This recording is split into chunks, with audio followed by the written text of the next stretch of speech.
And good morning guys, nandito po ako ngayon sa aming property na pahulugan dito sa may Pulong Yantok, Angat, Bulacan.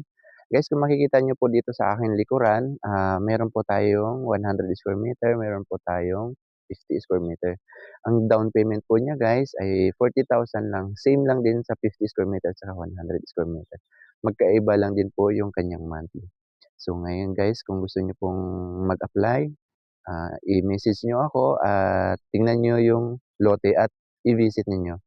And then kapagka nagustuhan niyo po, punta po tayo ng office para mag-reservation or mag-sign of contract sa office. Ayan, samahan niyo po ako guys tingnan ang ating kabuuang property guys. Ayan, dito po sa aking gilid, diyan, dito po marami po tayong bakante dito guys.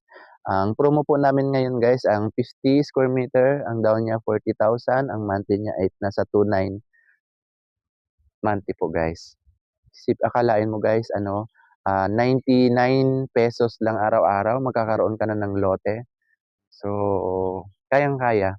Kung para sa mga nangungupahan, perfect po ito guys. Kasi 29 lang ang monthly, may 50 square meter ka na, sa'yo pa after 10 years. Hindi tulad ng nangungupahan ka, habang umuupa ka, hindi naman mapupunta sa'yo and then pagbayad mo ngayon kinabukasan may utang ka ulit. So, sa mga practical guys na nangungupahan, perfect po ito sa inyo guys. Along Barangay Road lang naman po ito at saka malapit po sa sakayan ng bus at saka sakayan ng jeep. Ayan guys, kung makikita niyo po guys, mataas po yung ating property. Sa ngayon guys, huwag niyong isipin na hindi muna ako mag-apply kasi mahal, kasi wala pa akong pera, kasi tsaka na. Ah, sa mga salitang 'yan guys, kung 'yan ang pairalin mo, mawawalan ka ng investment. 'Yan, maraming salamat.